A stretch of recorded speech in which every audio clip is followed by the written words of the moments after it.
মার্কিন president Donald ট্রাম্পের হুমকির পর বুধবার জাতির উদ্দেশ্যে ভাষণ দিয়েছেন ইরানের সর্বোচ্চ ধর্মীয় নেতা আয়াতুল্লাহ আলী খামেনি।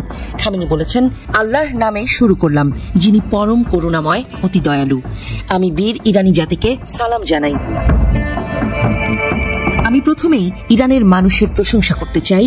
সম্প্রতি শত্রুরা আমাদের দেশের উপর যে পরিস্থিতি চাপিয়ে দিয়েছে, তাতে আমাদের প্রিয় জাতি যে আচরণ প্রদর্শন করেছে তা অবশ্যই প্রশংসার দাবিদার। ইরানি জাতি দেখিয়ে দিয়েছে যে তারা সম্মানিত, সাহসী এবং সঠিকভাবে পরিস্থিতি বিশ্লেষণ করতে সক্ষম। গাদিরের দিন যে মহান আন্দোলন জনগণ বিশ্বকে দেখিয়েছে, তা ছিল এক বিশাল আন্দোলন। এই কয়েকদিনে তারা জনসমাবেশ করেছে, মিছিলে অংশ নিয়েছে, জুমার নামাজে তাদের উপস্থিতি, নামাজের পর তাদের মিছিল, এই সবই আমাদের প্রিয় জাতির বুদ্ধিমত্তা, আধ্যাত্মিকতা, সাহস ও পরিস্থিতি বিশ্লেষণের শক্তি প্রদর্শন করেছে। আমি মহান আল্লাহর কাছে শুকরিয়া আদায় করি, যিনি এই ইমানদার জাতিকে এমন আধ্যাত্মিক পার্থিব সক্ষমতা ও সম্ভাবনা দান করেছেন। আলহামদুলিল্লাহ।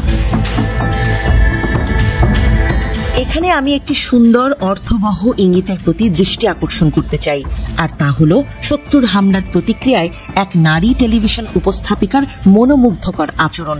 তিনি আল্লাহু আকবার বলেছেন এবং পুরো বিশ্বের সামনে ইরানি জাতির শক্তির চিহ্ন উপস্থাপন করেছেন।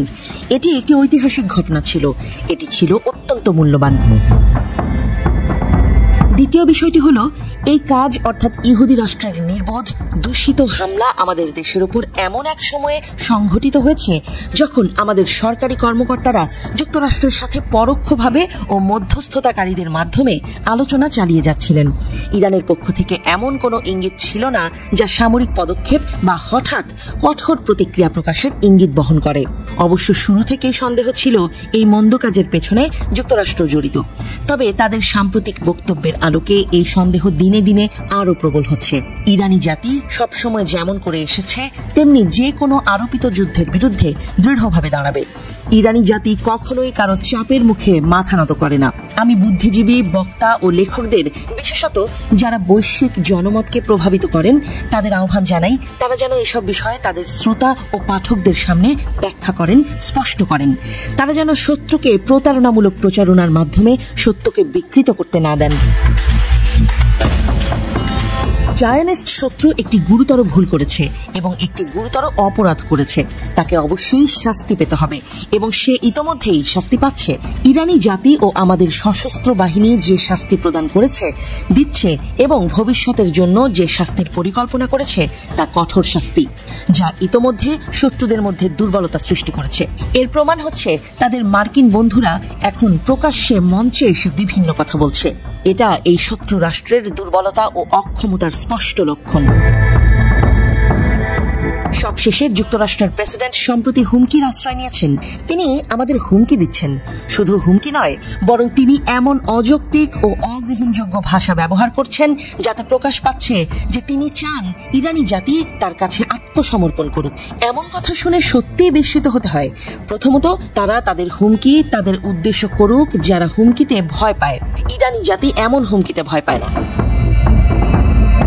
এরপর খামেনি পবিত্র সূরা আল ইমরানের একটি আয়াত তেলাওয়াত করেন, যার অর্থ হল, তোমরা দুর্বল হও না, দুঃখ করো না, যদি তোমরা বিশ্বাসী হও তবে তোমরাই বিজয়ী হবে। তারপর তিনি বলেন, ইরানি জাতি এই কথায় বিশ্বাস করে এবং হুমকি তাদের আচরণ বা চিন্তায় কোনো প্রভাব ফেলতে পারে না। দ্বিতীয়ত, ইরানি জাতিকে আত্মসমর্পণের কথা বলা বুদ্ধিমানের কাজ নয়। যারা ইরান, ইরানি জাতি এবং ইরানের ইতিহাস জানে, তারা এমন কথা কখনো বলবে না। ইরানি জাতি কিসের কাছে আত্মসমর্পণ করবে? ইরানি জাতি আত্মসমর্পণকারী জাতি নয়। আমরা কাউকে আক্রমণ করিনি এবং অবশ্যই আমরা কাউকে আমাদের উপর আক্রমণ করতে দেব না, এবং আমরা কখনোই কোনো আক্রমণের সামনে আত্মসমর্পণ করব না। এটাই ইরানি জাতির যুক্তি, এটাই ইরানি জাতির আত্মা। অবশ্য যারা এই অঞ্চলের নীতিমালা সম্পর্কে জানে, তারা জানে যে এই ইস্যুতে যুক্তরাষ্ট্রের প্রবেশ শতভাগ তাদের নিজেদের ক্ষতির কারণ হবে। যুক্তরাষ্ট্র যে ক্ষতি ভোগ করবে তা ইরানের যে কোনো সম্ভাব্য ক্ষতির চেয়ে অনেক বেশি হবে। আর যদি তারা সাময়িকভাবে এই সংঘর্ষে প্রবেশ করে, তাহলে সেই ক্ষতি নিঃসন্দেহে অপূরণীয় হবে। আমি আমাদের প্রিয় জাতিকে বলতে চাই, সবসময় এই মহান আয়াতটি স্মরণে রাখুন। জীবন স্বাভাবিকভাবে চলবে, আলহামদুলিল্লাহ। শত্রুকে কখনো বুঝতে দেবেন না যে আপনারা তাদের ভয় পান বা তাদের সামনে দুর্বল অনুভব করেন। যদি শত্রু বুঝতে পারে যে আপনারা তাদের ভয় পান, তারা আপনাদের পিছু ছাড়বে না। আজ পর্যন্ত আপনারা যে আচরণ করেছেন তা দৃঢ়ভাবে অব্যাহত রাখুন। যারা সেবামূলক কাজে নিয়োজিত, যারা সরাসরি জনগণের সাথে যুক্ত এবং যারা প্রচার ও ব্যাখ্যার কাজে নিযুক্ত, তারা যেন তাদের দায়িত্ব সজোরে পালন করেন এবং সর্বশক্তিমান আল্লাহর উপর ভরসা রাখেন। এরপর খামেনি সূরা আল ইমরানের আরো একটি আয়াত পাঠ করেন, যার অর্থ হলো, বিজয় তো কেবল আল্লাহর পক্ষ থেকেই আসে, যিনি পরাক্রমশালী, প্রজ্ঞাময়। তারপর খামেনি বলেন, সর্বশক্তিমান আল্লাহ অবশ্যই নিশ্চিতভাবেই ইরানি জাতিকে, সত্যকে এবং ন্যায়ের পক্ষে থাকা পক্ষকে বিজয় দান করবেন ইনশাআল্লাহ।